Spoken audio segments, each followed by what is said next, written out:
এই জান্নাতুল বাকিতে আরো যিনি হাজার হাজার হাদিস বর্ণনা করে যিনি ঘুমিয়েছেন জান্নাত আবু সাঈদ খুদরি রাদিয়াল্লাহু তাআলা এই জান্নাতুল বাকিতে ঘুমিয়ে আছে। মা আয়েশা বলেন, ইয়া রাসূলুল্লাহ, মনে হয় জান্নাতুল বাকিতে ঘুমাইছেন। ওই জান্নাতুল বাকিতে আরো বড় এক আশিকের নাম বলতেছেন, যিনি ঘুমাইছেন, যিনি আল্লাহকে তিনি 100 বার দেখেছেন। হাম্বলি মাযহাবের ইমাম বলেন, আমি আমার আল্লাহকে 80 বার দেখেছি। বাবাজি, আল্লাহকে দেখার জন্য পাগল ছিল মনসুর হাল্লাজ, আল্লাহকে দেখার জন্য পাগল। বলতে বলতে বলল, আনাল হক, আমি সত্য, আমি খোদা, আমি রব। এই সময় মনসুর বাদশা মনসুরের শাসন আমল, সকলে বললাম মনসুর হাল্লাজ কাফের হয়ে গেছে, খোদা দাবি করা শুরু করে দিয়েছে, খোদা দাবি করতেছে, তাকে কতল করে দিতে হবে।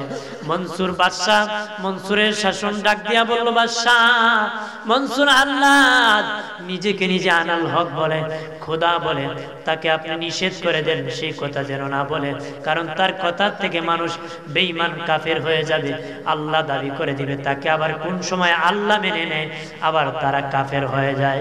বাদশা মনসুর ডাকিয়া মনসুর হাল্লাজকে বললাম, আরে মনসুর হাল্লাজ, কেন তুমি আনাল হক বলো, আমি খোদা বলে এই খোদা বাদ দিয়ে দাও। মনসুর হাল্লাজ কয়, আমি যত জীবন বাঁচবো তত জীবন আনাল হক বলতেই থাকবো। আর জোরে কও বাবাজি। সব আলেমদেরকে ডাকলো, মনসুর হাল্লাজ আনাল হক, আমি সত্য, এই কথা বলে বলে ঘোরায়। আলেমরা বলল, ও বাদশাহ, এইভাবে যদি বলতে থাকে, মানুষ কোন সময় তাকে খোদা মেনে নেয় আর মানুষ বেঈমান কাফের হয়ে যায়, তাকে প্রকাশ্যে সকলের সামনে ডাকেন, ডাকি আবার জবাবদিহিতা করেন। যদি সে বলে আরো বলবে, তাহলে তার গর্দান ওরে প্রকাশ্যে তুমি মানুষের সামনে হত্যা করে দিবা, খোদা দহির শাস্তি গর্দান উড়ায় দিবা। সকলের সামনের মধ্যে মনসুর হাল্লাজকে ডাকা হলো। বাদশা নিজে মনসুর বাদশা ডেকে বলল, হে মনসুর হাল্লাজ, তুমি খোদা এইভাবে কেন চিৎকার দিতেছো? যদি আবার বারবার বলো তাহলে তোমার মাথা উড়াই দিতে পারে। মনসুর হাল্লাজ কয়, মাথা উড়াই দাও, ব্যাপার না, এটা আমি জানি না, তবে আমি যতদিন বেঁচে যাব ততদিন আনাল হক আমি বলতে থাকবো। আরো আসতে বল, আরো জোরে খুব। বন্ধনে আমার সব মুফতিয়ানে কেরাম ফতোয়া দিয়ে দিল, মনসুর হাল্লাজের মাথা উড়িয়ে দাও সকলের সামনে। বাবাজি, জল্লাদ রেডি হইয়া মাথা উড়িয়ে দিয়েছে। মাথাটা 10-12 হাত দূর পরে গিয়েছে, 10-12 হাত দেহ পরে আছে, মাথা 10-12 হাত দূর পরে আছে। ওই কাটা মাথার থেকে বের হয়ে আসলো, লা ইলাহা ইল্লাল্লাহ মুহাম্মাদুর রাসূলুল্লাহ সাল্লাল্লাহু আলাইহি ওয়াসাল্লাম। সব আলেমরা কান্না শুরু করে দিল। কি করেছি আমরা বাহির ভাবে দেখেছি, ওই লোকটা বেঈমান আনাল হক বলে, কিন্তু ভিতরে তো আল্লাহর প্রেমে ভরা। মাথা কেটে ফেলে দিয়েছি, তারপরও লা ইলাহা ইল্লাল্লাহ মুহাম্মাদুর রাসূলুল্লাহ কালেমা জারি হয়ে গেছে। কত বড় আল্লাহর পাগল ছিল, মাথা কাটার পর তার জবান বন্ধ হয় নাই। আর আমাদের সমাজের সলিমউদ্দিন চাচার 1 সপ্তাহ থেকে জবান বন্ধ।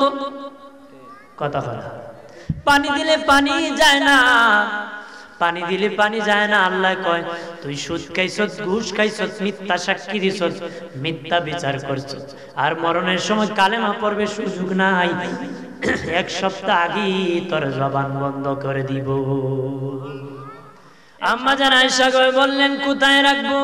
মা আয়েশা বলেন, নবী আমার সাথে আলোচনা করতে করতে বলেছেন, নবীজি আমার হুজরায় ঘুমাইতে চান।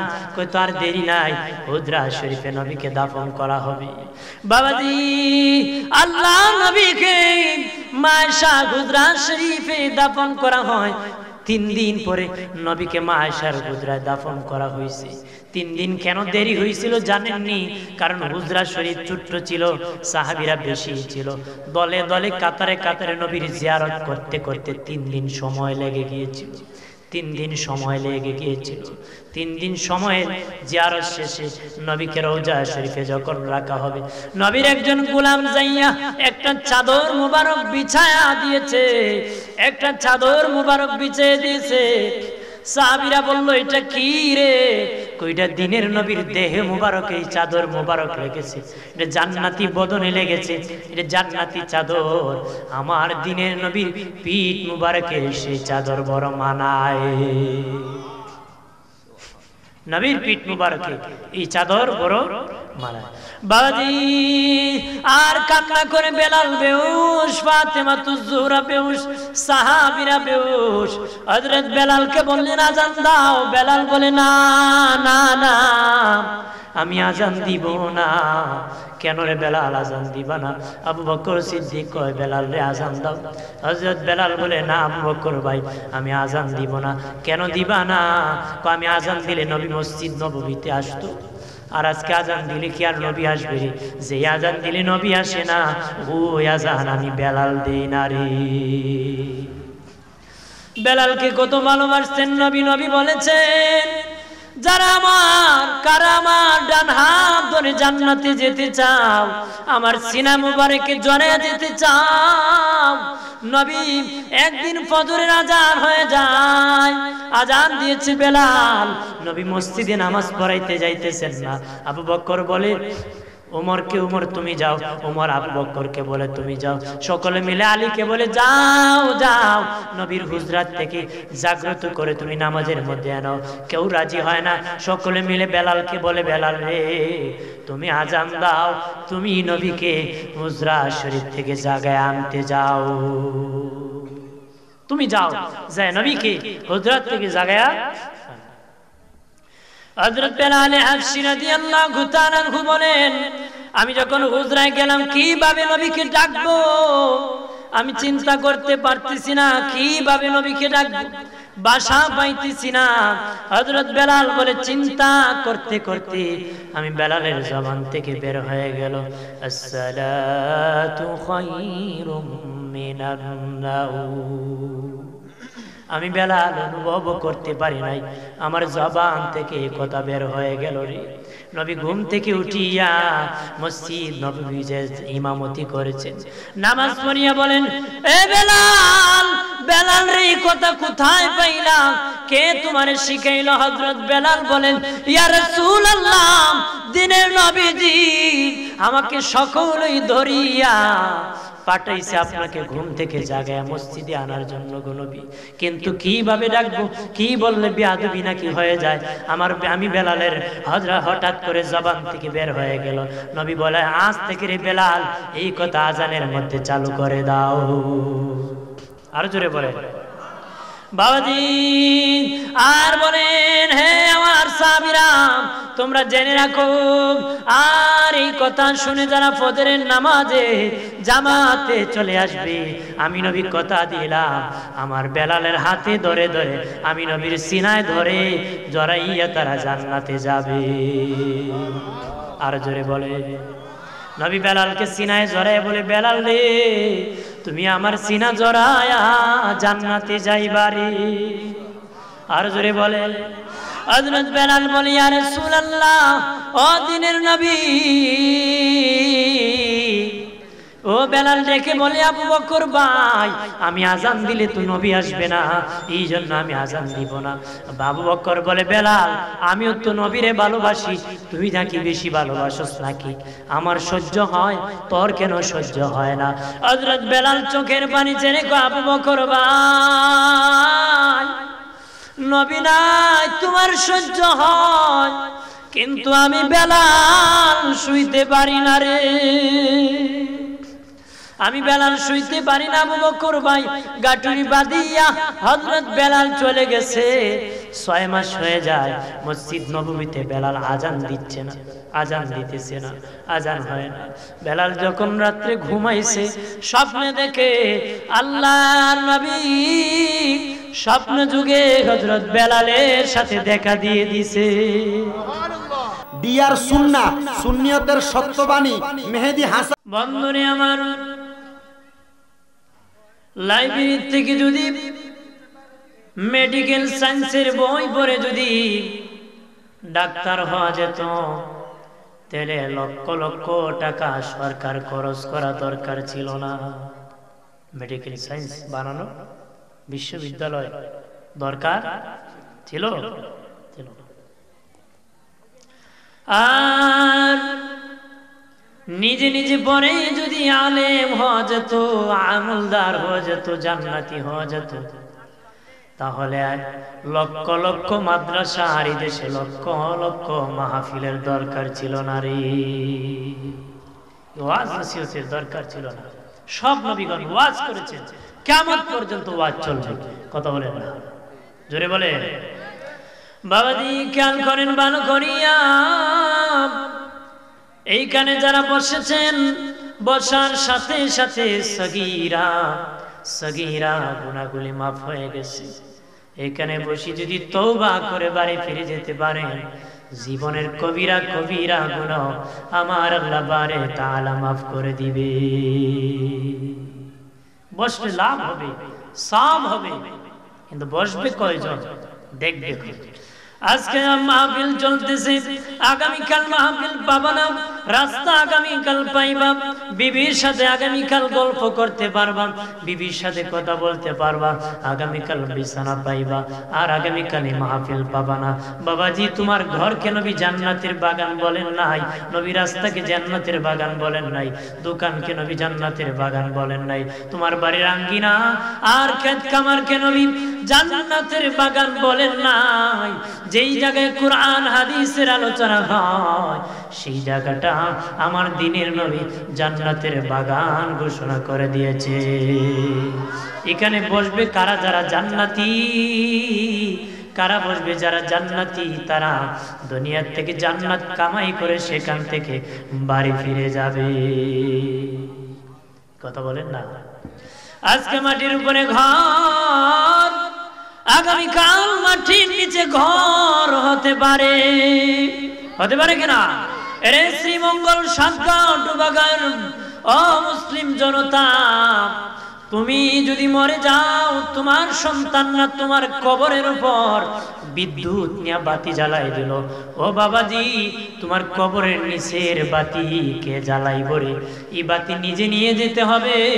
এই বাতি দুনিয়া থেকে নেওয়া দেওয়ার জন্য আমার আল্লাহ তাআলা লক্ষাধিক নবী পাঠাইছেন, লক্ষাধিক নবী পাঠিয়ে দিয়েছেন, দুনিয়ার মানুষ যেন হেদায়েত পেয়ে জান্নাতে যায়। কথা বলেন ঠিক কিনা? সর্বশেষ যিনি আমার নবীর আগে এসেছিলেন, ইনি হযরত ঈসা রূহুল্লাহ। ওনার নাম কি? তিনি হলেন বনি ইসরাইল পয়গম্বরের শেষ নবী। বনি ইসরাইল পয়গম্বরের কি? বনি ইসরাইল পয়গম্বরের শেষ নবী হলেন ঈসা রূহুল্লাহ। বাবাজি, বনি ইসরাইলের পয়গম্বরের প্রথম নবী ইয়াকুব আলাইহিস সালাম। ইয়াকুব আলাইহিস সালাম বাবার নাম ইসহাক আলাইহিস সালাম। ইসহাক আলাইহিস সালামের বাবার নাম ইব্রাহিম আলাইহিস সালাম। মানে বাবার নাম ইব্রাহিম আলাইহিস সালাম। ইব্রাহিম নবীর দুই ছেলে ছিল, হাজরার ঘরে ইসমাইল এসেছিল। বাবাজি, বিবি সায়রার ঘরে হযরত ইসহাক আলাইহিস সালাম এসেছিলেন। বড় বিবির ঘরে হযরত ইসহাক এসেছিলেন, আর ছোট বিবির ঘরে হযরত ইসমাইল আলাইহিস সালাম এসেছিলেন। আর ইসহাকের বংশে ৭০,০০০ নবী এসেছে, তার এক নাম ছিল ইসরাইল। সেখান থেকে বনি ইসরাইল ৭০,০০০ নবী হযরত ইসহাকের বংশে এসেছে। আর হযরত ইসমাইলের বংশে একজন নবী এসেছেন, তিনি আমার আপনার নবী, দ্বীনের নবী, রাহমাতাল লিল আলামিন। ইসমাইলের বংশে শুভ আগমন করেছে। কয়জন নবী এসেছে? ইসমাইলের বংশে একজন, হযরত ইসহাকের বংশে ৭০,০০০ নবী এসেছে। সুবহানাল্লাহ। আপনারা বলেন চাম খাবো না। 70,000 নবীর দাম বেশি না 70,000 নবী যেই বংশে এসেছে সেই বংশের দাম বেশি না একজন নবী যেই বংশে আসছে সেই বংশের দাম বেশি? কেন জানেননি? 70,000 নবীর চেয়ে ওই একজন নবী সব নবীর চেয়ে দামি। এই জন্য এই বংশের বনি ইসমাইল বংশের দাম বেশি। এই জন্য বনি ইসমাইল বংশের দাম বেশি। এই পর্দার আড়ালে এখানে গল্প করে কেডা? আপনার গল্প করলে দূর যান, আপনার ভালো লাগলে ওয়াজ বসুন। এই পাশে বসে গল্প করার জন্য তো কেউ স্টেজ বানায় নাই, মাহফিল সাজায় নাই, ভালো লাগে না। জ্ঞান জ্ঞান হৃদয় পড়েন আল্লাহুম্মা সাল্লি আলা লানা মুহাম্মাদ ওয়া আলা আলি সাইয়্যিদিনা মাওলানা। এ জীবনে যার দিল বাইজান নবীর জন্য কাঁদে না, রোজ হাসরে বাইজান তারা নবীজির দেখা পাবে না। আল্লাহুম্মা সাল্লি আলা সাইয়্যিদিনা মাওলানা মুহাম্মাদ ওয়া আলা আলি সাইয়্যিদিনা মাওলানা মুহাম্মাদ। আমার বানের বাবাজি খেয়াল করেন ভালো করিয়া, ও বাবাজি।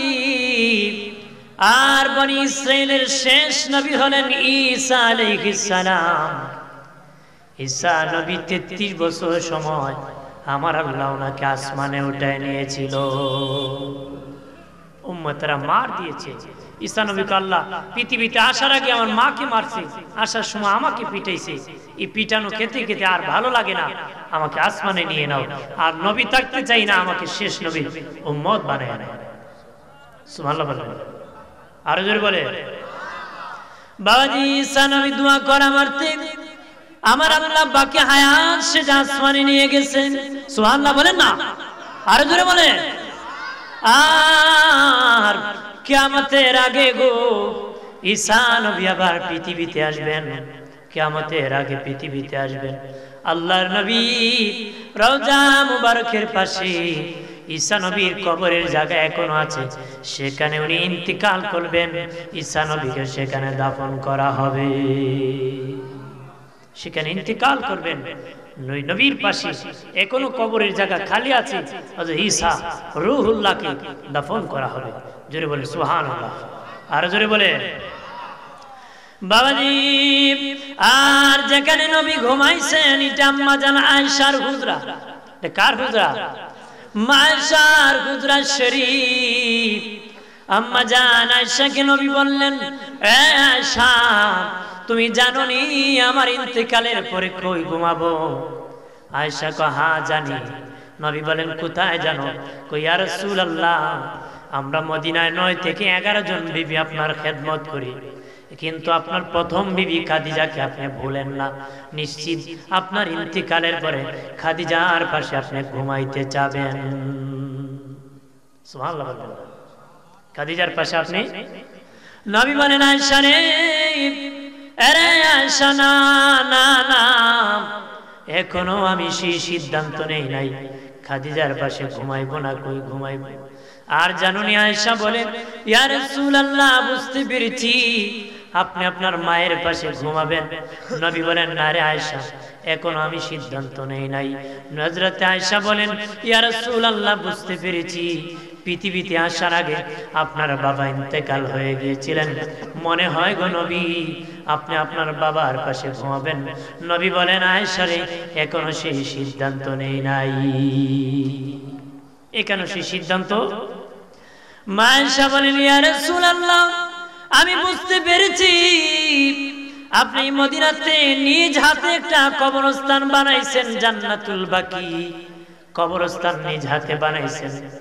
মনে হয় গো নবী সেখানের মধ্যে আমি ঘুমাবেন, কারণ আপনার শত শত সাহাবী সেখানে ঘুমাইছে। কিতাবের মধ্যে আসছে 10,000 জান্নাতি সাহাবী জান্নাতুল বাকিতে ঘুমায় আছে। নবী শাহাদাত বরণ করেছে, সাহাবীরা সেই জান্নাতুল বাকিতে দাফন করে দেওয়া হয়েছে। সুবহানাল্লাহ বলেন না? সেই জান্নাতুল বাকিতে ঘুমিয়ে আছেন জান্নাতের নারীদের সরদার ফাতেমাতুজ জোহরা রাদিয়াল্লাহু তাআলা আনহা। এই জান্নাতুল বাকিতে ঘুমিয়ে আছে। ওই জান্নাতুল বাকিতে জান্নাতের যুবকদের সরদার আল হাসান ওয়াল হুসাইন সাইয়্যিদা শাবাবিল আহলিল জান্নাহ, জান্নাতের যুবকদের সরদার ইমাম হাসানও এই জান্নাতুল বাকিতে শুয়ে আছে। ওই জান্নাতুল বাকিতে দুই নূরের অধিকারী নবীর দুই মেয়ের জামাতা যিনি উসমান গনি জিন নূরাইন রাদিয়াল্লাহু তাআলা আনহু এই জান্নাতুল বাকিতে ঘুমিয়ে আছে, শুয়ে আছেন। ওই জান্নাতুল বাকিতে বাবাজি নবীর 9 থেকে 11 জন বিবি, আমাদের আম্মা জান 12 জন বিবি ঘুমিয়ে আছে। এই জান্নাতুল বাকির মধ্যে ঘুমিয়ে আছে। সুবহানাল্লাহ বলেন।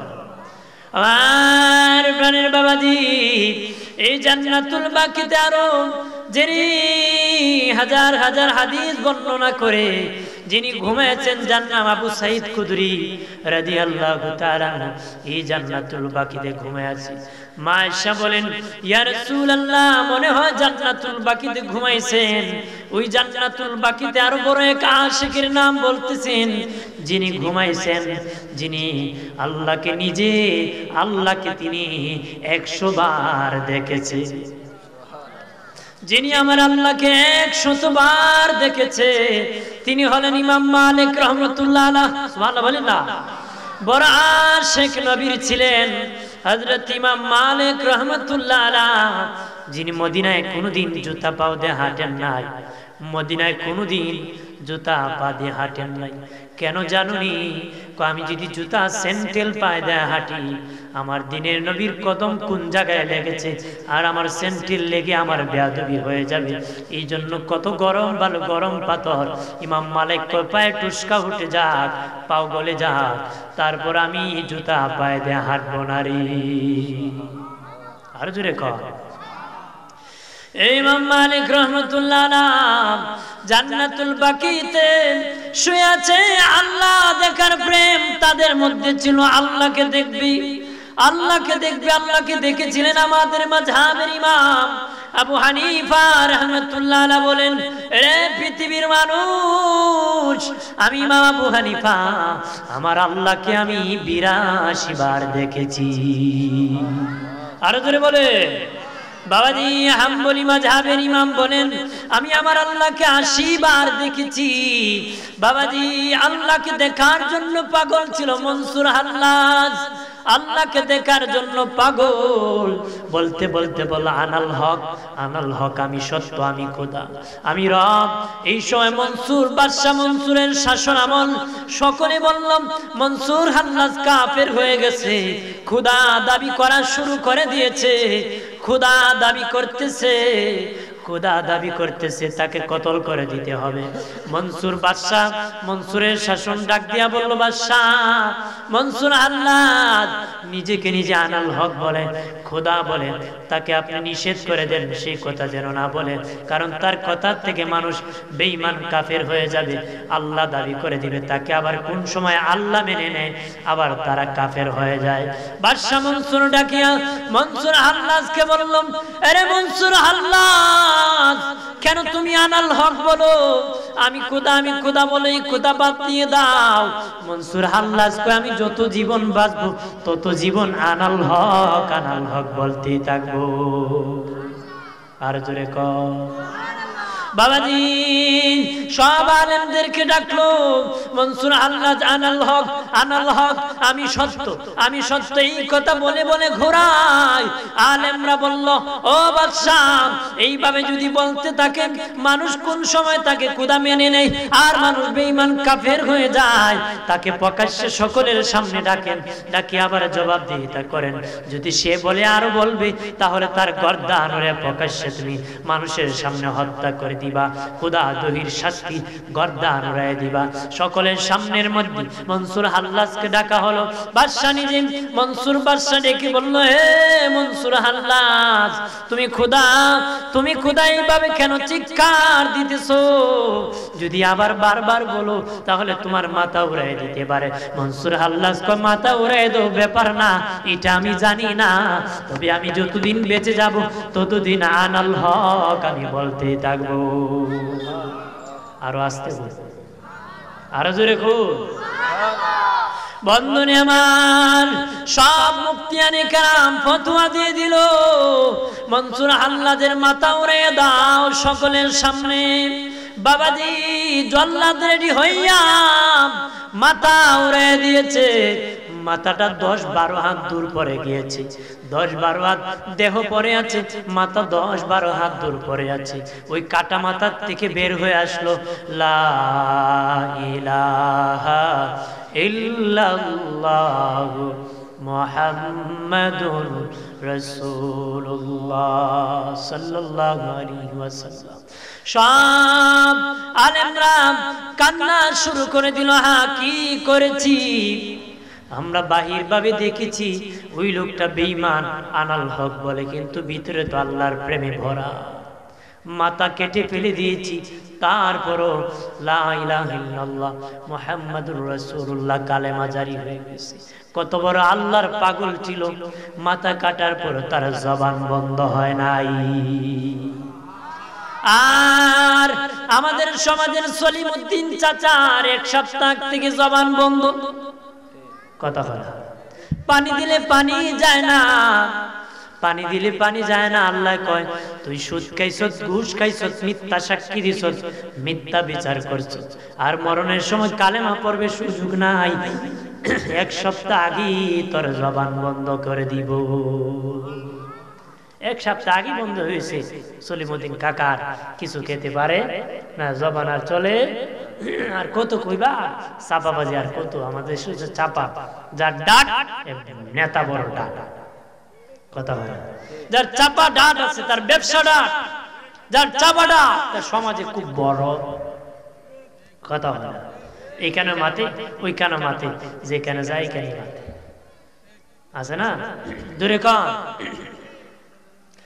আমার প্রাণের বাবাজিরা খেয়াল করেন ভালো করিয়া, এই জন্য বলি জবানের হেফাজত করেন। জবান যদি জবানের হেফাজত না করো রে মুমিন, মরণের সময় আলতু ফালতু এর আগে বলার কারণে মরণের সময় মধুর কালেমা তোর জবানে নাও জারি হতে পারে।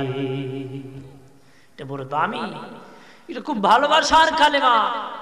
এই কালেমা জপতে জপতে যদি যেতে পারি, জান্নাত দেখতে দেখতে মরতে পারি। কথা বলেন না, জোরে বলে। আমরা এই কালেমা পড়তে মরতে রাজি আছি কিনা? জোরে কা না গান গাইতে গাইতে মরবো? এক বেচারা আমি যেন এই গান গাইতে গাইতে মরবো। আমরা তো গান গাই, ধর্মের খবর নাই। খবর আছে নাকি? শুধু বাহাদুরি, এই করবো না সেই করবো, কে কি করবে বোঝা যাইব। আমি আজরাইল ধরলে বেটাগিরি খারে খারে। এই পর্যন্ত কোন বাহাদুর আছে নাকি? বাগিয়া গেছে কেউ নাই, বাগতে পারে নাই, পারবেও না। কথা বলে ঠিক কিনা? কোন মায়ের ক্ষমতা আছে নাকি? বাবাজি সব আলেমরা বলে সে আনাল হক বললো, আর আমরা ভাবলাম ফেরাউনের মতন খোদা দাবিদার, হামানের মতন, কারুনের মতন, বাদশা বক্তে নসরের মতন, তাদের মতন খোদা দাবি করেছে আমরা ভেবেছি। কিন্তু আল্লাহর পাগল আশিক প্রেমী, আর তাকে আমরা হত্যা করলাম, মারাত্মক অপরাধ করেছি। মাতার দেহ একত্র করিয়া, গোসল করাইয়া, কাফন পরাইয়া, জানাজা পড়িয়া কবরে রেখে গেছে। আর সেখানে আলেমরার চিন্তা, রাত্রে ঘুম হয় না, চোখের পানি ছেড়ে ছেড়ে কান্না করে আল্লাহর কাছে, আল্লাহ বিনা অপরাধে মনসুর হাল্লাজকে আমরা রায় দিয়া হত্যা করেছি, আমরা সেই হত্যার আসামি হয়ে গেলাম গো মালিক। আমরা জানি না এই লোকটাদের জান্নাতি, ওই লোকটাদের এই অর্থে বলতেছে না, ওই লোকটাদের সত্যি তোমার প্রেমিক হয়ে আনাল হক বলেছে গো আল্লাহ। আল্লাহ গো আমাদেরকে মাফ করবানি, তারা যখন স্বপ্নে বাবাজি এইভাবে কান্নাকাটি করে রাত্রে যখন ঘুমাইছে, আল্লাহ বলেন মনসুর রে তুমি তাদেরকে সান্ত্বনা দিয়ে দাও, তাদের কাছে সান্ত্বনা জানিয়ে দাও। মনসুর আল্লাহ স্বপ্নে আসিয়া আলেমদেরকে ডাকিয়া কয়, আলেমরা তোমরা ভুল বুঝেছিলাম, আমি আল্লাহর প্রেমের পাগল ছিলাম রে, আমি আল্লাহর প্রেমের পাগল ছিলাম। কারণ আমার নবী মুজেজার মধ্যে হাজার হাজার মুজেজা ছিল, আমার নবীর এর মধ্যে একটা মুজেজা ছিল খোদা দেখা, আল্লাহ দেখা। আল্লাহর নবী বলেন, হে আমার উম্মত, আমি নবী রওজা শরীফে চলে গেল, আমার কোন মুজেজা আমি কবর মুবারকে নিয়ে যাব না রে, আমি তোমাদের জন্য আমার মুজেজা রেখে যাব। ইচ্ছা করলে তোমরা আমার মুজেজাকে ব্যবহার করতে পারবা, ইচ্ছা করলে আমার মুজেজাকে তোমরা ব্যবহার করতে পারবা। আর দিনের নবী বলেন, আমার পরে কোনো নবী নাই, আমার পরে কোনো নবী নাই, আমার যত মুজিজা ছিল আমি রওজা শরীফে নিয়ে যাব না, আমার যত মুজিজা আছে তোদের জন্য রেখে যাব। ইচ্ছা করলে তোরা ব্যবহার করতে পারবে, ইচ্ছা করলে তোরা ব্যবহার করতে পারবে। মনসুর হাল্লাজ কালেমরা রে, আল্লাহ নবীর মুজিজার মধ্যে একটা মুজিজা, আল্লাহর নবী খোদা দেখেছিল, আল্লাহ দেখেছিল। আল্লাহ বলে না, কখন দেখেছিল? মেরাজ রজনীতে আমার দিনের নবীকে আল্লাহ বারে তাআলা দাওয়াত করে নিয়েছিলেন। দেখার পরে যখন শেষে যখন 26-25 বছর অথবা 27 বছর পর্যন্ত নবীর পাশে আল্লাহ, আল্লাহর পাশে নবী বসে বসে নজর দিয়েছেন, কথাবার্তা বলেছেন, আলোচনা করেছেন, প্রেমের কথাবার্তা বলেছেন। আর দিনের নবী যেদিন চলে আসবেন, বাবাজি নবী আরশের কুঠি ধরে বসে কয়, মালিক আল্লাহ, আমার তো এত উপরে দাওয়াত করে এনে দেখা করেছো, আমি তোমার সাথে দেখেছি, তুমি মালিককে আমার নিজ চোখে দেখেছি। আল্লাহ গো, আমার বান্দা কি নিজ চোখে তোমাকে দেখতে পারবে নি? আরো জোরে কর, ও মালিক, আমার বান্দা কি তোমাকে দেখতে পারবেনি?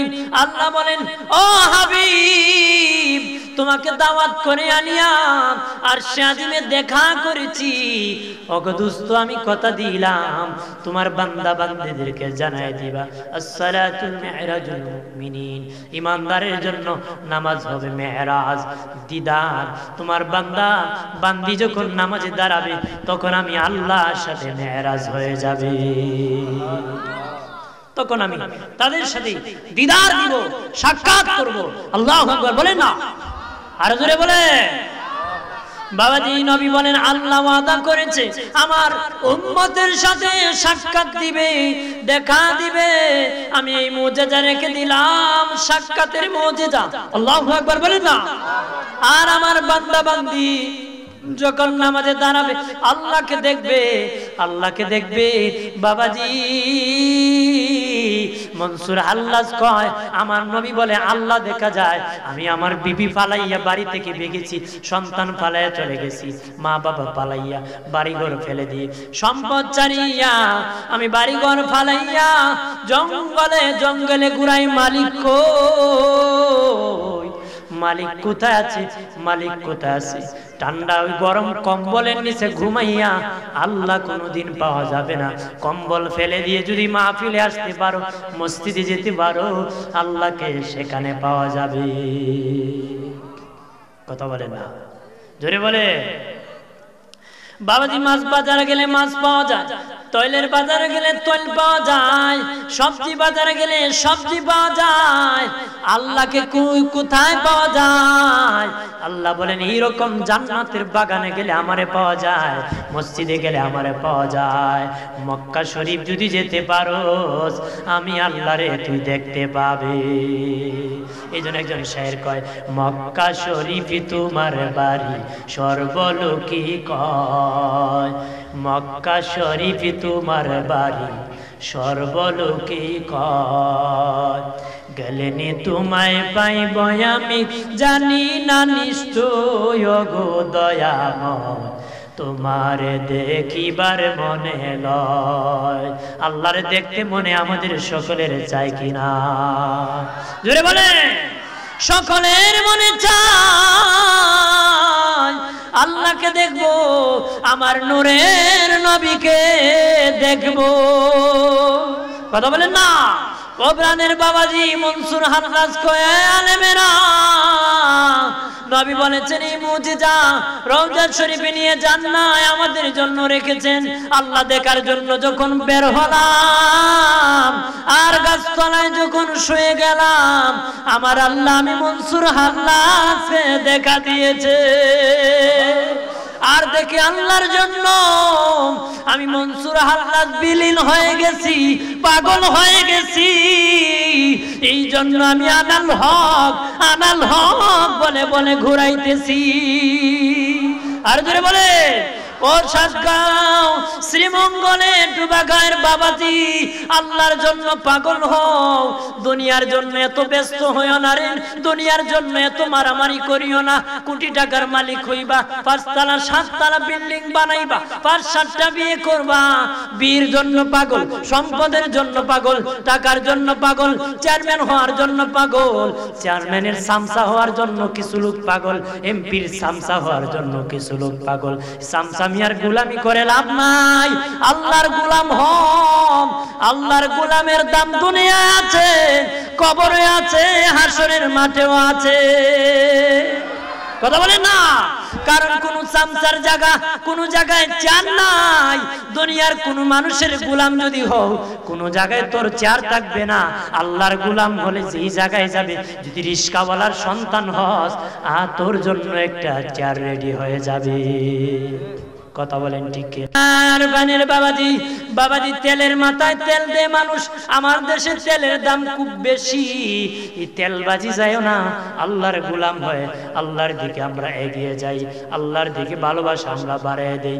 মা আয়েশা বললেন, ইয়া রাসূলুল্লাহ, ও দিনের নবী, মনে হয় জান্নাতুল বাকিতে ঘুমাবেন। আমি ওই জায়গায় ছিলাম। নবী বলেন, আয়েশা রে, এখনো আমি সেই কথা এখনো ভাবি নাই। আম্মা জান আয়েশাকে নবী বলেন, আয়েশা, আমি যদি তোমার হুজরায় ঘুমাইতে চাই, তুমি তোমার হুজরায় আমি নবীকে জায়গা দিবানি রে। এই তোমরা এখানে 3-4 জন গল্প লাগাইছো, কি বুঝলাম? দুইশে পড়েন আল্লাহুম্মা সাল্লি আলা সাইয়্যিদিনা মাওলানা মুহাম্মাদ ওয়া আলা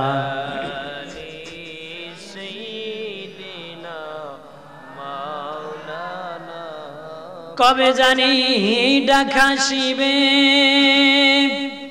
এবারি ঘর চারিতে, গায়ের পোশাক কোলে কোলে সাদা কাপড় পরিতে।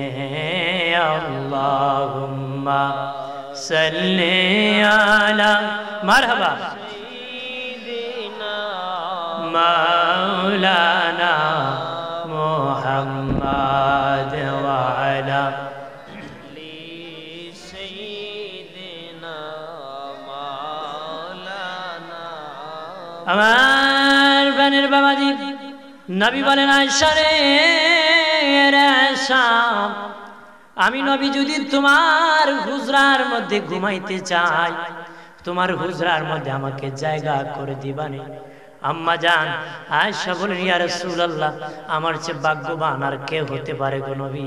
দিনে নবী যে হুজরায় আপনি আমার হুজরায় শুইছেন, আমরা ঘুমাইছি, সেখানে আপনি ঘুমাইবেন, আমার হুজরায় ঘুমাইবেন, এর চেয়ে ভাগ্য ভালো আর কেউ হতে পারে না গো। এর চেয়ে ভালো ভাগ্য আর কে হতে পারে?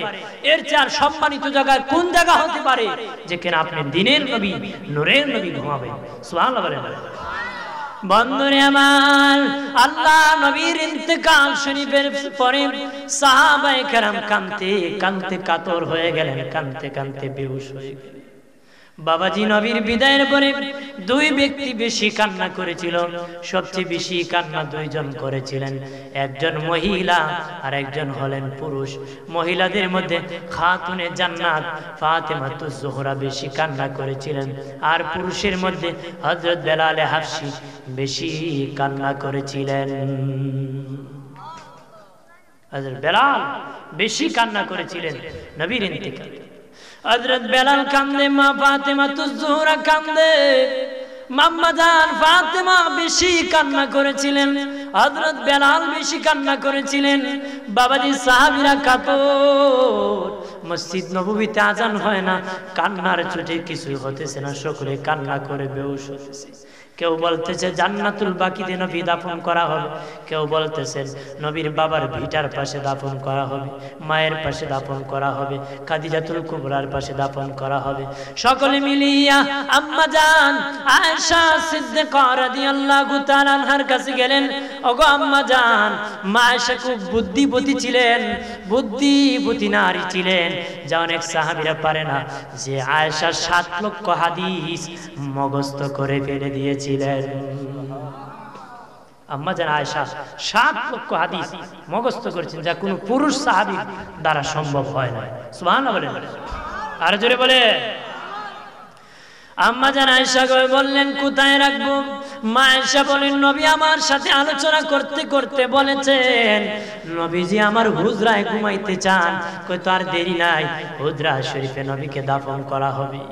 বাবাজি আল্লাহ নবীকে মা আয়েশা হুজরা শরীফে দাফন করা হয়। 3 দিন পরে নবীকে মা আয়েশার হুজরায় দাফন করা হয়েছে। 3 দিন কেন দেরি হয়েছিল জানেননি? কারণ হুজরা শরীফ ছোট্ট ছিল, সাহাবীরা বেশি ছিল, দলে দলে কাতারে কাতারে নবীর জিয়ারত করতে করতে 3 দিন সময় লেগে গিয়েছিল। 3 দিন সময় লেগে গিয়েছিল। 3 দিন সময়ের জিয়ারত শেষে নবীকে রওজা শরীফে যখন রাখা হবে, নবীর একজন গোলাম যাইয়া একটা চাদর মুবারক বিছায়া দিয়েছে, একটা চাদর মুবারক বিছিয়ে দিয়েছে। সাহাবীরা বলল এটা কি রে? কইটা দিনের নবীর দেহে মুবারক এই চাদর মুবারক লেগেছে, এটা জান্নাতি বদনে লেগেছে, এটা জান্নাতি চাদর। আমার দিনের নবীর পিঠ মুবারকে সেই চাদর বড় মানায়, নবীর পিঠ মুবারকে এই চাদর বড় মানায়। বাবাজি আর কান্না করে বেলাল বেহুশ, ফাতেমা তুজ-জোহরা বেহুশ, সাহাবীরা বেহুশ। হযরত বেলালকে বললেন আজান দাও। বেলাল বলে না না না, আমি আজান দিব না। কেন রে বেলাল আজান দিবা না? আবু বকর সিদ্দিক কয় বেলাল রে আজান দাও। হযরত বেলাল বলে না আবু বকর ভাই, আমি আজান দিব না। কেন দিবা না? কয় আমি আজান দিলে নবী মসজিদ নববীতে আসতো, আর আজকে আজান দিলে কি আর নবী আসবে? যে আজান দিলে নবী আসে না, ওই আজান আমি বেলাল দেই না রে। বেলালকে কত ভালোবাসতেন নবী। নবী বলেছেন যারা আমার কারা আমার ডান হাত ধরে জান্নাতে যেতে চাও, আমার সিনা মুবারকে জড়ায়া যেতে চাও। নবী একদিন ফজরের আজান হয়ে যায়, আজান দিয়েছে বেলাল, নবী মসজিদে নামাজ পড়াইতে যাইতেছেন না। আবু বকর বলে ওমরকে, ওমর তুমি যাও। ওমর আবু বকরকে বলে তুমি যাও। সকলে মিলে আলীকে বলে যাও যাও, নবীর হুজরাত থেকে জাগ্রত করে তুমি নামাজের মধ্যে আনো। কেউ রাজি হয় না।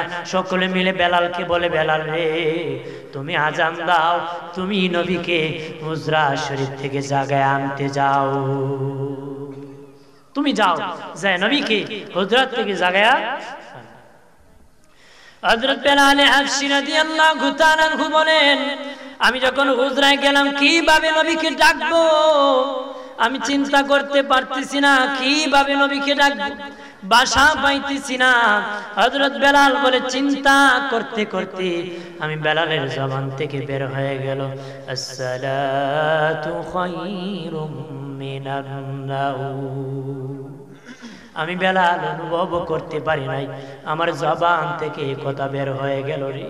নবী ঘুম থেকে উঠিয়া মসজিদ নববীতে ইমামতি করেছেন, নামাজ পড়িয়া বলেন এ বেলাল, বেলাল রে কথা কোথায় পাইলা, কে তোমারে শিখাইলো? হযরত বেলাল বলেন ইয়া রাসূলুল্লাহ, দিনের নবীজি আমাকে সকলেই ধরিয়া পাঠাইছে আপনাকে ঘুম থেকে জাগায় মসজিদে আনার জন্য গো নবী। কিন্তু কিভাবে ডাকবো, কি বললে বেয়াদবি নাকি হয়ে যায়।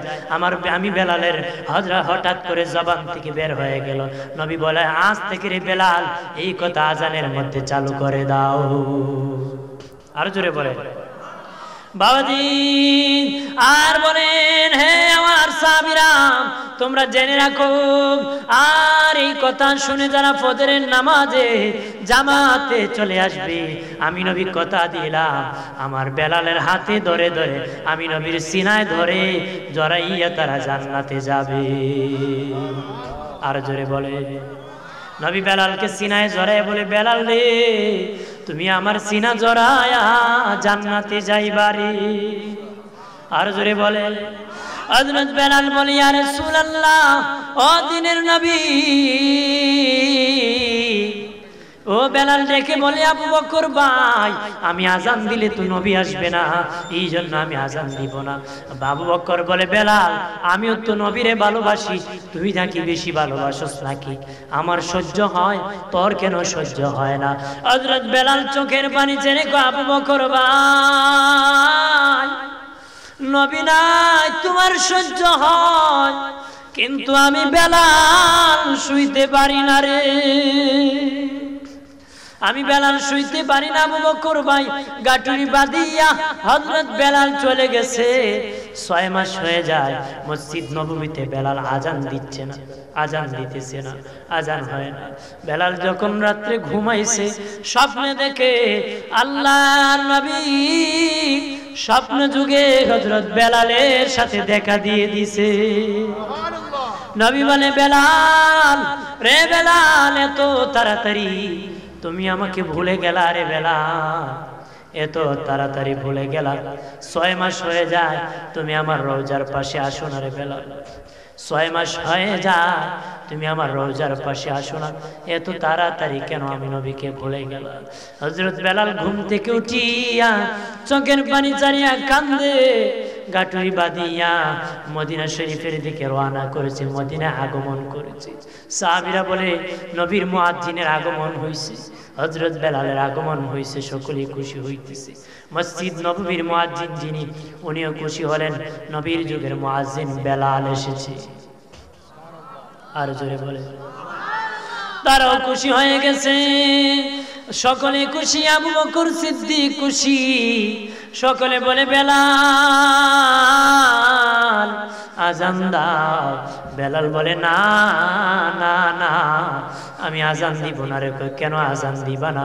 আমি আজান দিলে নবী আসবে না, এই জন্য আমি বেলাল আজান দিব না রে। সকলে বলে, আজান দেওয়া দরকার। দৌড়ায় সকলেই মা ফাতেমাতুজ জোহরার কাছে গেছে, মা বেলাল আসছে, একটু অনুরোধ করেন আজান দেওয়ার জন্য। বাবাজি বেলালকে দেখি ইমাম হাসান হুসাইন কয়, মা বেলাল নিয়ে আগমন করছে। মা ফাতেমা যখন বলে, বেলাল তুমি আজান দাও, বেলাল মনে মনে কয়, এখন যদি ফেলে দিই নবী রাগ করবে, কারণ নবীর কলিজার টুকরা ফাতেমা তু বিদআতুম মিন্নি। নবী বলেছেন, ফাতেমা আমার কলিজার টুকরা, শরীরের টুকরা আমার ফাতেমা। ফাতেমা যদি বেজার হয়ে যায়, তাহলে আরশের মালিক বেজার, আল্লাহর রাসূল নিজে বেজার হয়ে যাবে। এমনি হযরত বেলাল মসজিদ নববীতে আজান দেওয়া শুরু করে দিয়েছে। হাসান হুসেন মাকে বলে, মা বেলাল আজান দিতেছে, মনে হয় না না ইমামতিতে আসবে।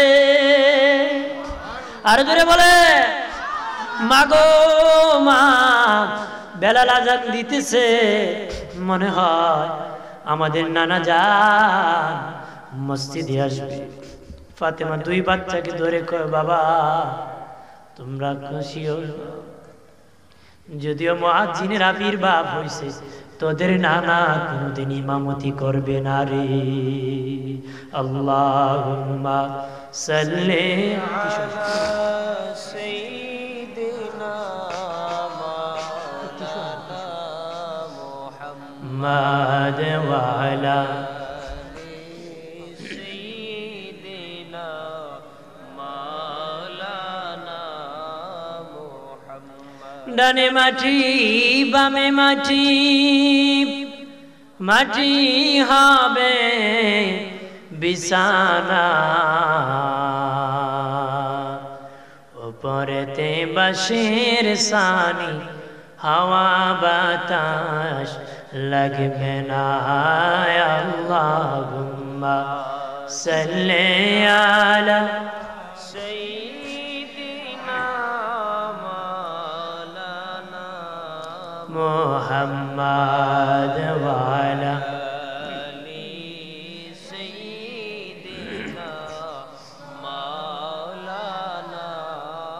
আমার প্রাণের দুস্থ বুজুর্গরা খেয়াল করেন ভালো করে। ও বাবাজি, ও দুস্থ বুজুর্গরা, হযরত বেলাল নবীর জন্য পাগল ছিল, আল্লাহর জন্য পাগল ছিল। সব সাহাবীরা জান্নাতি, তারা নবীর জন্য পাগল বেহুশ হয়ে গিয়েছিল। সব সাহাবীরা জান্নাতি, তারা জান্নাতের মেহমান। এই যুগে যারা সাহাবীদের আদর্শ গ্রহণ করেছে, প্রেম ভালোবাসা লাগাইছে, তারাও হবে এই দুনিয়া থেকে সোজা জান্নাতের মেহমান।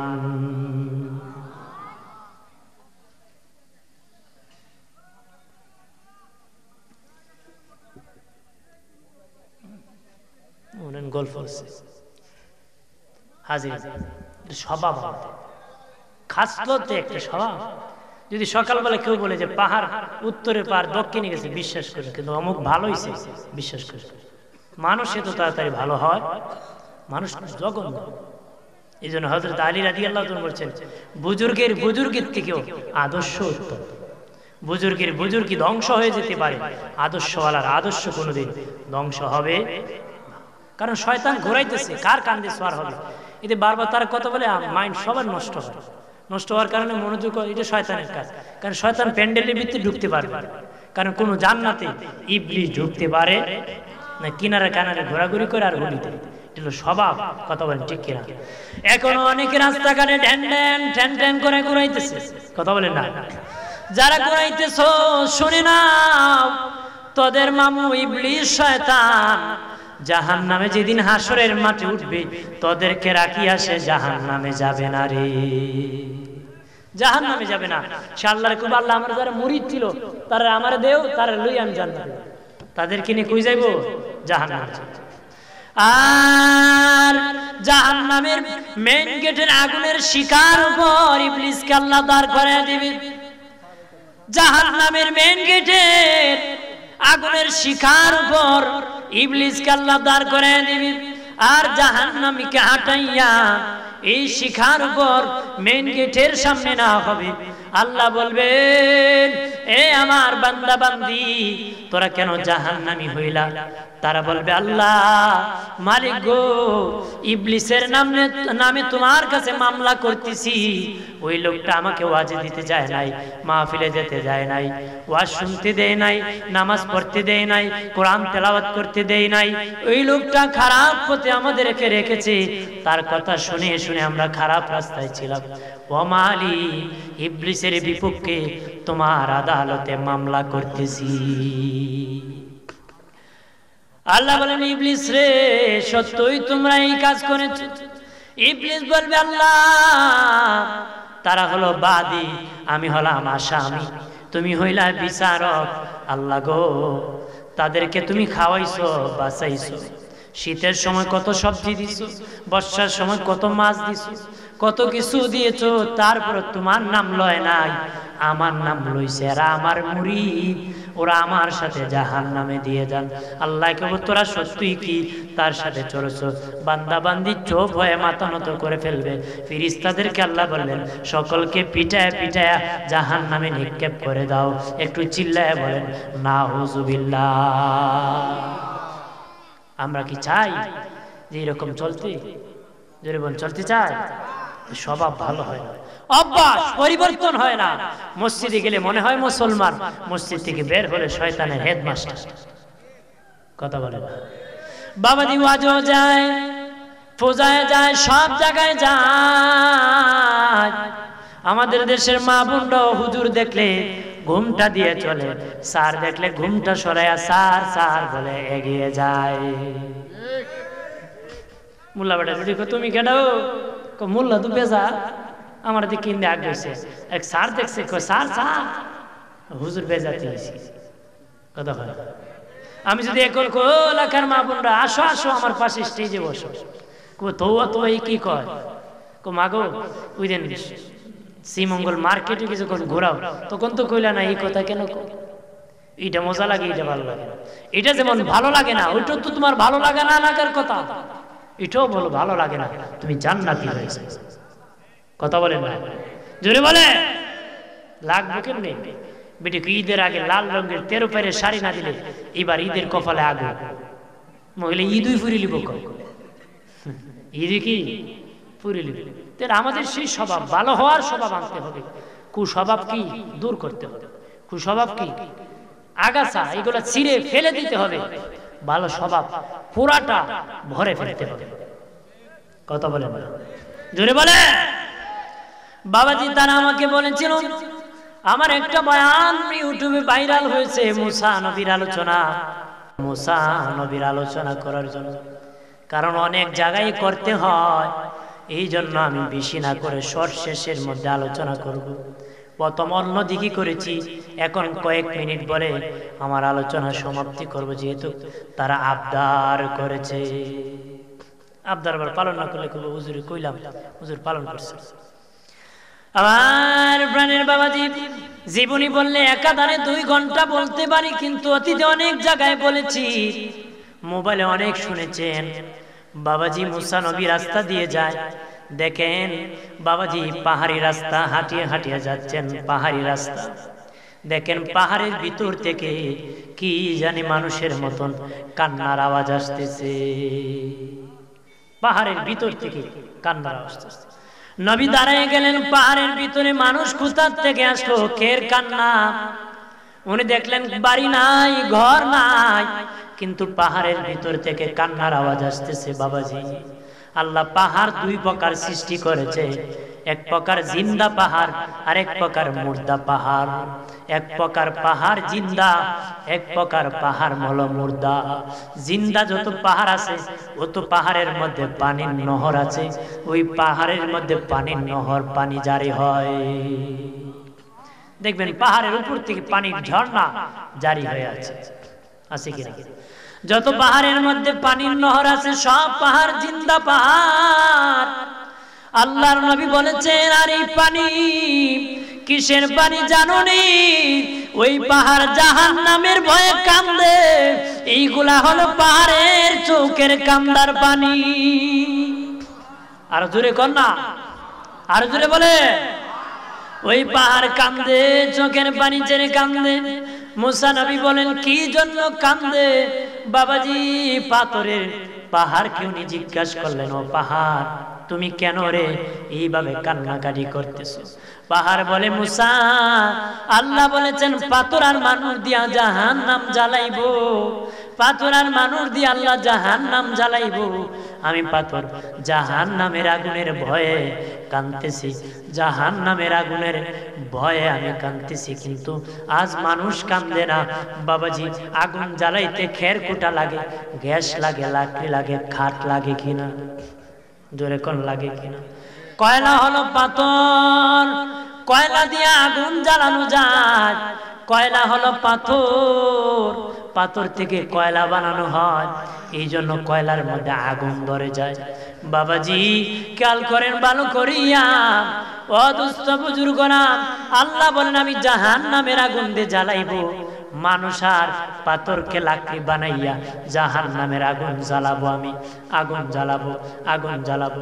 এই জন্য পাথর বলে, ও মুসা আমি জাহান্নামের আগুনের ভয়ে আমি কান্দি।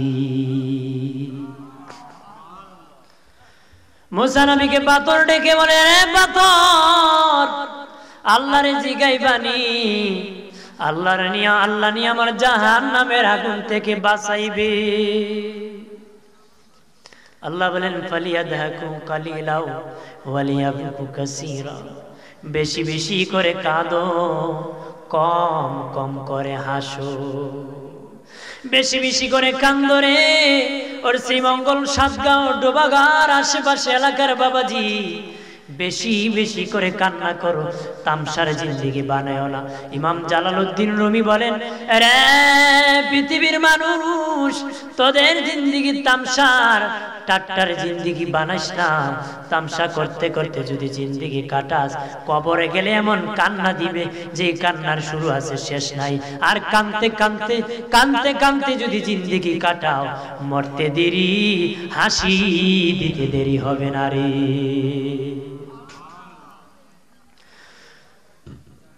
মুসা নবী বলেন ঠিক আছে জিজ্ঞাসা করব কিভাবে জাহান্নামের আগুন থেকে বাঁচবা। নবী আরো সামনে গেলেন, একজন ধনী লোকের সাথে দেখা। ধনী লোক বলে মুসা রে কই যাও? মুসা নবী বলে তোর পাহাড়ে আল্লাহর সাথে কথা বলবো। ওরে মুসা, আল্লাহ আমাকে এত ধন দিয়েছে। মুসা রে এত সম্পদ আমারে দিয়েছে, এত ধন দিয়েছে, আমি সামাল দিতে পারি না। আল্লাহরে জিগাইবানি কি করলে আমার ধন কমবে? আল্লাহরে জিগাইবানি কি করলে আমার ধন? মুসা নবী বলেন ঠিক আছে আল্লাহরে জিজ্ঞাসা করব। সামনে গেলেন, যা দেখেন একজন মহিলা দাঁড়িয়ে আছে। মহিলা বলে মুসা কই যাও? মুসা নবী কই তুর পাহাড়ে আল্লাহর সাথে কথা বলবো। মুসা নবী গো আল্লাহর জিগাইবানি আমি গরিব মানুষ, ওই দেখো ভাঙ্গা ঘর, আমি একটা ভালো ঘর বানাইতে পারি না, ছেলে মেয়েকে ভালো কাপড় চোপড় দিতে পারি না, ভালো কিছু খাইতে পারি না। ও মুসা, আল্লাহর জিগাইবানি কি করলে আমার অভাব দূর হবে? আল্লাহু আকবার বলে না।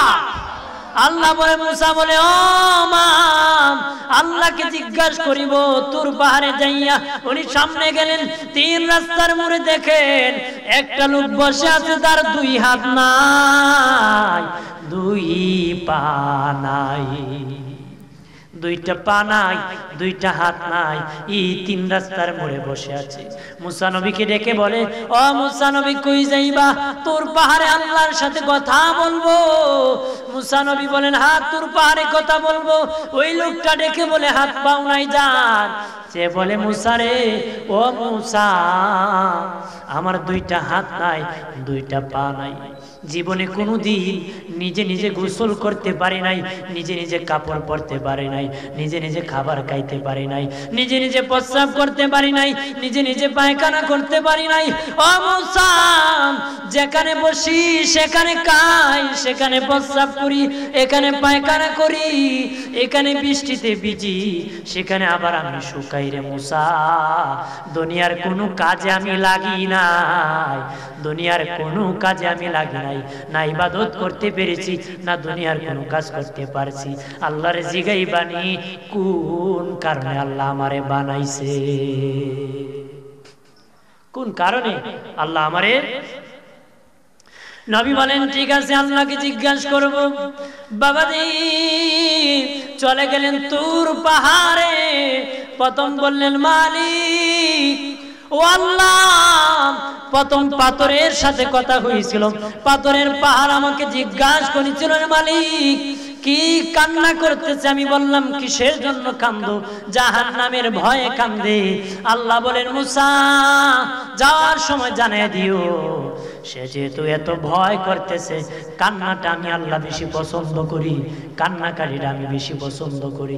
আমার বান্দা বান্দি যখন চোখের পানি ছেড়ে ছেড়ে কান্দে, তখন আমি আমার বান্দা বান্দিকে নিজ হাত দিয়ে আদর করি, আর চোখের পানি এইভাবে মুছে দিই, এইভাবে মুছে দিই, এইভাবে মুছে মুছে বলি যা যা তোর জীবনের গুনাহ আমি মাফ করে দিয়েছি। আল্লাহ বলেন এইভাবে আমি আদর করে মাফ করে দেই। ও মুসা, ওই পাহাড়কে পাথরকে জানিয়ে দিও আমি আল্লাহ তাকে জাহান্নাম হারাম করে দিয়েছি। আর জোরে বলে ও বাবাজি। মুসা নবী বলে আল্লাহ, আর একজন ধনী ব্যক্তি বলেছিল কি করলে তার ধন কমবে? আল্লাহ বলেন মুসা তারে জানিয়ে দিও সে যেন যাকাত দেওয়া বন্ধ করে দেয়, দান করা যেন বন্ধ করে দেয়। যাকাত দেওয়া যদি বন্ধ করে দেন, দান করা যদি বন্ধ করে দে, আমি আল্লাহ তার সম্পদ কমাই দিব। মুসা নবী বলে আল্লাহ। আর সামনে যাওয়ার পরে একজন গরিব মহিলার সাথে দেখা হয়েছিল। ওই মহিলা বলেছিল মুসা রে, আমি গরিব মানুষ, ভাঙ্গা ঘর, আমার ঘর বানাইতে পারতেছি না, ভালো কিছু খাইতে পারতেছি না, আমার অভাব যায় না। মুসা কিভাবে অভাব দূর হবে? আল্লাহ কয় মুসা রে ওই মহিলারে জানিয়ে দিও বেশি বেশি করে যেন আল্লাহর শুকরিয়া আদায় করে, বেশি বেশি করে যেন আমি প্রভু রব্বুল আলামিনের যে হালে রাখছি যেইভাবে তারে রাখছি তার এই অবস্থার উপর যেন আমি মালিকের শুকরিয়া আদায় করে, তাহলে আমি আল্লাহ তার গরিবী হালত দূর করে দিব। নবী বলেন, আল্লাহ 3 রাস্তার মোড়ে দেখলাম এক লোক 2 হাত নাই 2 পা নাই। আল্লাহ গো, সেই লোক বড় আবদার করেছে, তারে কেন বানাইলা? সে দুনিয়ার কোনো কাজে লাগলো না, আমাদেরকে হাত দিয়েছে পা দিয়েছে, আমরা কাজে লাগাই না। কথারে কথা বাবাজি, ওই লোকরে হাত পাও দেয় না, হাঁটিয়া মসজিদে যেতে পারে না, কিন্তু আল্লাহ আমরা হাত দিয়েছে পা দিয়েছি, পা দিয়া মসজিদে যেতে চায় না রে।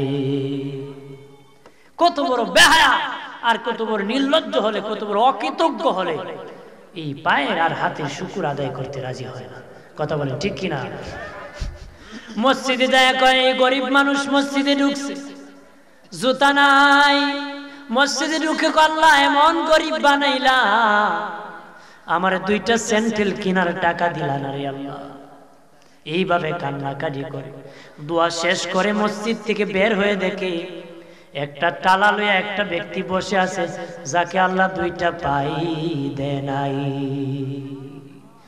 ওই লোক আবার আল্লাহর কাছে বলে, মালিক জুতা লাগবে না, আমার জুতা লাগবে না রে, তুমি তো আমারে পা দিয়েছো, তারই তুমি পাওই দেয় নাই। আজকে অকৃতজ্ঞ হয়ে গেলাম, নেমক হারাম হয়ে গেলাম। মানুষ অকৃতজ্ঞ, মানুষের শুকরিয়া না, মানুষের ধৈর্য নাই। কথা বলে ঠিক জোরে বলে। দোস্ত বুজুর্গ করেন, খেয়াল করেন, ভালো করেন, আল্লাহকে ডেকে বলেন, ও মালিক, যার হাত নাই পা নাই, নিজে যে জায়গায় বসে সেই জায়গায় প্রস্রাব করে পায়খানা করে বৃষ্টি ভিজে রুদ্রে শুকায়, কেউ খাওয়াইলে খায়, নতুবা উপবাস থাকে। আল্লাহ গো, বলো গো কোন কারণে তারে তুমি বানাইছো? আল্লাহ কয়, মুসা ওই লোকটারে জানায় দিও, জাহান্নামের একটা ছিদ্রি আছে, তার মতন সে যত বড়, ছিদ্রিটা তত বড়, তাকে জাহান্নামের ছিদ্রি খাটার জন্য আমি আল্লাহ বানাইছি। এই জাহান্নামের ছিদ্রি বন্ধ করার জন্য আমি আল্লাহ বানাইছি। দরুদ শরীফ পড়েন, সাল্লাল্লাহু আলা মুহাম্মাদ সাল্লাল্লাহু আলাইহি ওয়াসাল্লাম, সাল্লাল্লাহু আলা মুহাম্মাদ সাল্লাল্লাহু আলাইহি ওয়াসাল্লাম। আদম যখন মাটি পানি, নূর নবীজি খুদা রাসূল, সৃষ্টি কুলেন নাহি কিছু, নবী গো আপনার সমতুল, সাল্লাল্লাহু, জবান খুলে মুহাম্মদ সাল্লাল্লাহু আলাইহি ওয়াসাল্লাম, সাল্লাল্লাহু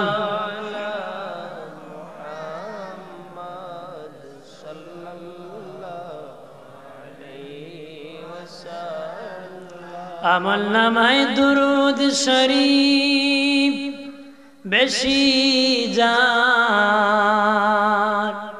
হাসরের দিন সুপারিশ আগে তার, সাল্লাল্লাহু আলা মুহাম্মাদ সাল্লাল্লাহু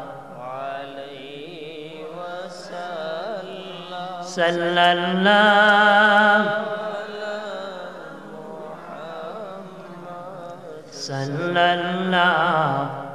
আলাইহি ওয়াসাল্লাম। আমার বানের বাবা দেব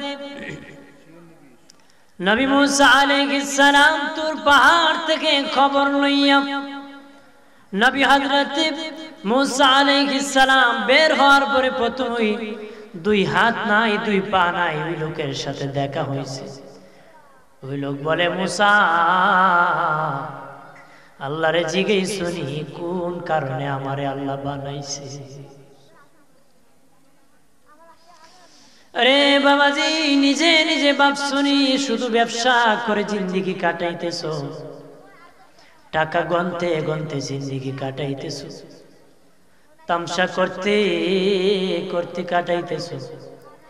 একবার কি নিজে নিজে বাপ শুনি জীবন কোন পথে চালাইছি? কোনদিন ভাবো নাই?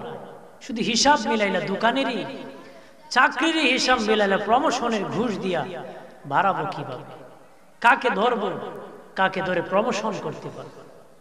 কিন্তু আল্লাহ কি জন্য আমাকে বানাইছে আর কোন কাজে আছি, কাজ কি করতে পেরেছি, সাকসেস না ব্যর্থ? কোন সময় ভাবছে? জোরে কোন ভাবছে? ভাবলে এই অবস্থা হয় আমাদের। কথা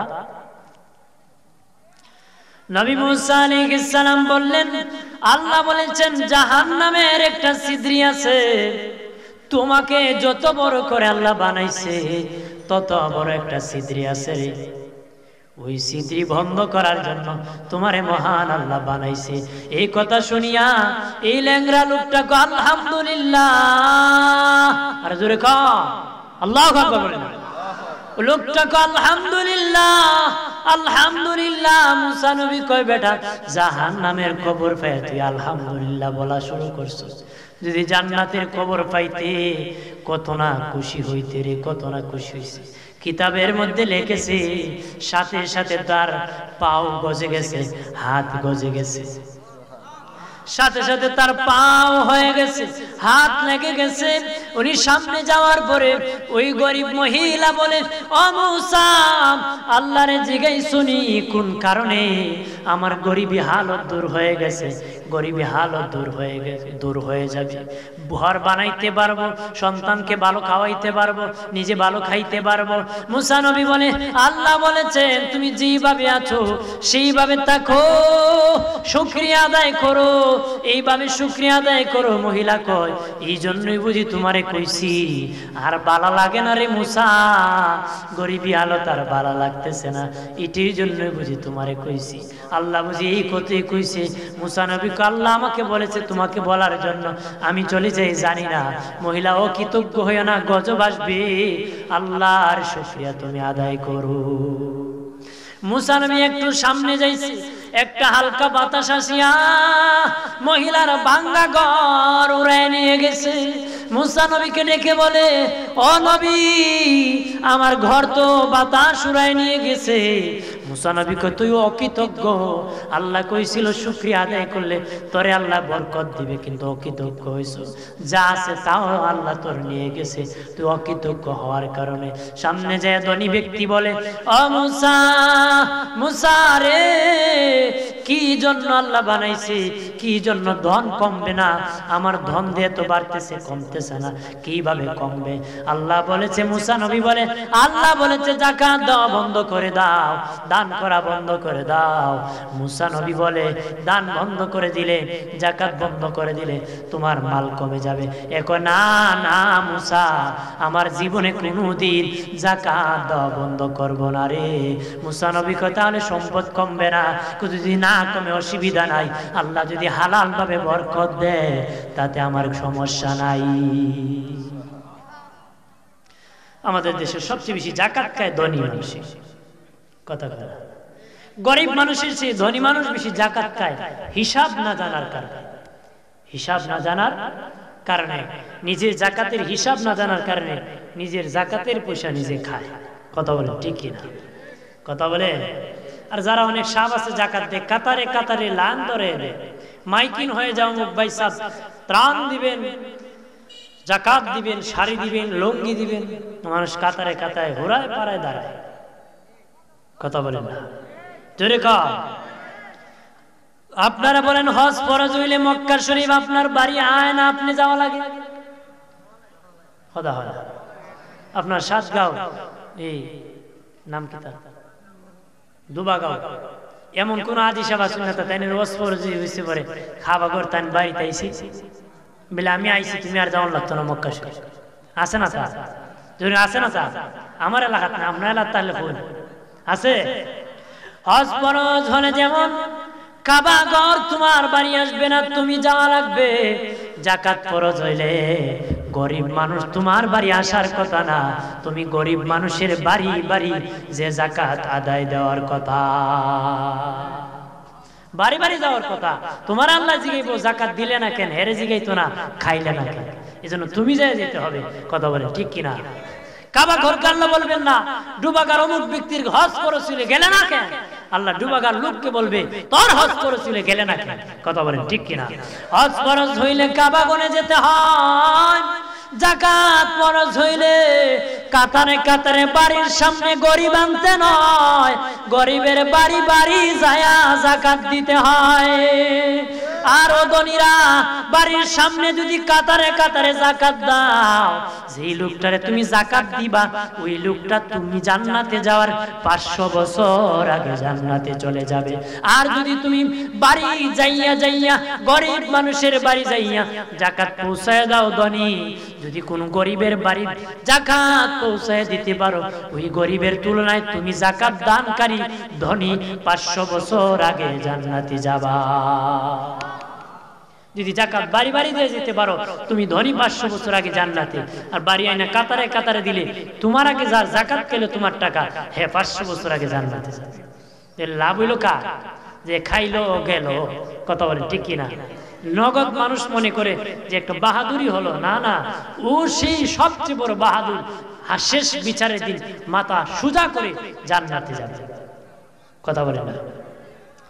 বাড়ি সামনে যাওয়ার পরে মুসা নবী যখন বললেন যে ধন কমবে না, যাকাত যদি বন্ধ, ধন কমে যাবে, যাকাত বন্ধ করে দাও, সে বলবে না না না যাকাত দাও বন্ধ করব না, আল্লাহ যদি হালাল বরকত দেয় আমি রাজি, আমি যাকাত দিব, আমি দান করব, আমি সদকা করব, বন্ধ করব না। সামনে গেলেন, পাথর কাঁদছিল, পাথরকে বলেন পাথর তোর কান্না আল্লাহ মঞ্জুর করেছে, আল্লাহ বলেছে তোর জন্য জাহান্নামের আগুন হারাম হয়ে গেছে। সুবহানাল্লাহ বলে না? পাথরের কান্না বন্ধ হয়ে গেছে, পাথরের কান্না বন্ধ হয়ে গেছে। আরেকদিন নবী আসতেছে, দেখে আবার পাহাড় কাঁদবে, পাহাড়কে ডেকে বলেন, দেখে পাহাড়কে বললেন এ পাহাড় তুমি কান্না বন্ধ করে দিলা, আবার কেন কান্না শুরু করলা?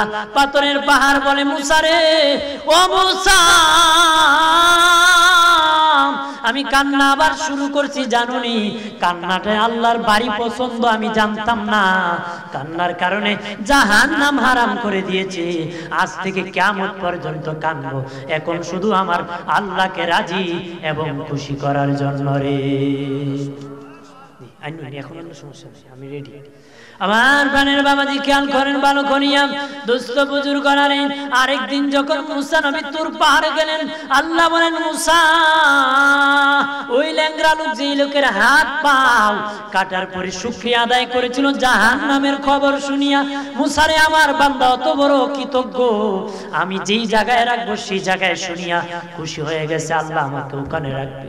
আল্লাহর কাজে আমাকে বানাইছে, বিনা কাজে লাগে নাই, বিনা কাজে বানাই নাই, তারে জানাই দিও তার জন্য জাহান্নাম হারাম করে দিয়েছি, জান্নাতুল ফেরদাউস ওয়াজিব করে দিয়েছি। তার জন্য শুকরিয়া দেখেন, এখানে যে ধন কম ছিল অকৃতজ্ঞ হওয়ার জন্য যা ছিল তা চলে গেছে, যা ধনী ছিল তার ধনী শুকরিয়া বরকত বেড়েছে। যে লোকটা হাত পাও ছিল না, আল্লাহ শুনেছে এই কাজে বানাইছে, শুকরিয়া আদায়ের জন্য হাত পাও দিয়েছে, জান্নাত দিয়ে দিয়েছে। কথা বলে ঠিক কিনা? জোরে বলে।